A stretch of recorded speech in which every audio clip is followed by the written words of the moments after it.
O homem, ou como se diz cientificamente, a espécie Homo sapiens, surgiu na Terra há 350 mil anos na África. Segundo Charles Darwin, é fruto da evolução de primatas conhecido como hominídeos, num processo que se deu em pelo menos 6 milhões de anos. Hoje, pesquisas demonstram que o nosso DNA é mais de 98% igual ao de algumas espécies de macacos. DNA é uma espécie de receita de todos os seres vivos que define as características de cada ser. Podemos também ficar com a definição do mestre Ariano Suassuna, que nos classifica como um produto de uma centelha divina. Ariano duvidava da teoria da evolução e brincava dizendo que nenhum macaco do mundo seria capaz de criar um simples pregador de roupa, quanto mais a Nona Sinfonia de Beethoven.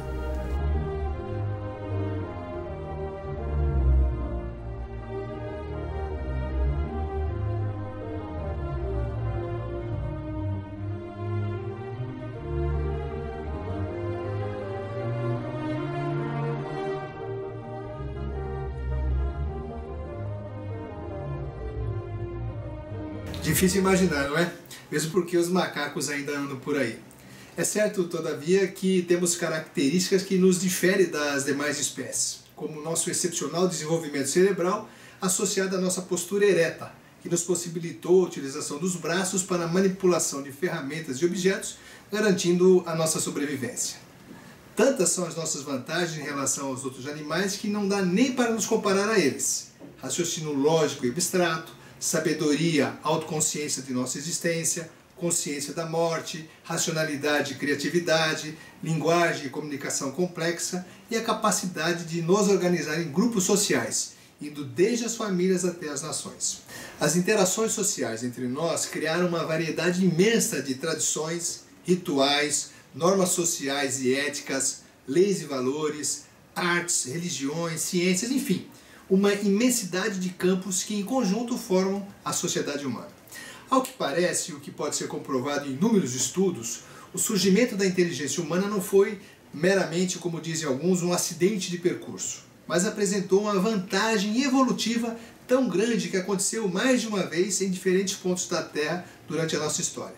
Isso quer dizer que algo parecido pode perfeitamente acontecer ou ter acontecido em outros planetas, mas esse é um assunto para outro vídeo.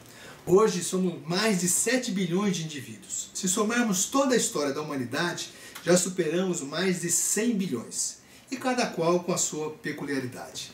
Caetano Veloso tem uma música que nos descreve com perfeição. Ele diz que de perto ninguém é normal. E é isso mesmo. Há na nossa espécie uma quantidade incrível de variações que poderíamos afirmar que somos únicos. Embora apenas 0,5% do DNA dos humanos é diferente entre as pessoas. Esse pequeno percentual é responsável por uma infinidade de possibilidades na criação de indivíduos. A probabilidade de ter alguém 100% exatamente igual a nós é igual a 0. E isso acontece até mesmo com gêmeos idênticos. O fato de sermos únicos não quer dizer, no entanto, que somos um melhor que os outros. Mas tem gente que se acha. Para entender isso, precisamos ampliar nossa discussão para um outro campo, a psicanálise. Assunto que não é tão complicado assim. Todos nós temos um tripé que compõe nosso modelo psíquico. Vocês já ouviram falar de ego, superego e id? Id nada mais é do que o nosso instinto nato, representado pelas nossas vontades, desejos e impulsos primitivos. O ego, por sua vez, serve como um mecanismo de defesa que se desenvolve a partir da interação do ser humano com a realidade. Ele adequa os instintos primitivos da pessoa de acordo com o ambiente em que se vive. Já o superego é uma espécie de conselheiro para o ego, representando os valores morais e culturais assimilados pela pessoa durante toda a sua trajetória. Se houver um equilíbrio entre esse tripé, as pessoas serão socialmente adequadas. Porém, nem sempre é isso que acontece. Tem gente em que o ego é dominante ao ponto da pessoa se considerar o centro de todo o interesse. O último biscoito do pacotinho, como se diz. Surge aí a figura do egoísta, o narcisista ou o metido. O egoísta se considera o centro do universo, sendo incapaz de se colocar no lugar de um outro indivíduo ou mesmo de se importar com alguém além de ele mesmo. Empatia zero, e só se preocupa com seus próprios interesses. Os egoístas se consideram superiores aos outros. Como consequência, surge a arrogância, prepotência, orgulho, soberba e por aí vai. E não raro esse tipo de pessoa solta uma frase horrível que busca nos colocar num patamar inferior. Vocês conhecem o "você sabe com quem está falando"? Tem uma palestra do professor Mário Sérgio Cortella, que vocês podem achar aqui mesmo no YouTube, que aborda um pouco essa questão. Para mim, é a resposta ideal para quem disser essa ridícula frase intimidadora.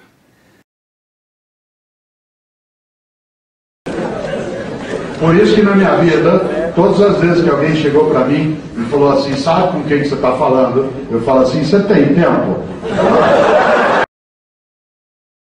Na sua resposta, Cortella explica o que é ser humano, usando o conhecimento científico que adquirimos até agora a respeito da origem do universo. Vamos fazer essa viagem trazida por ele.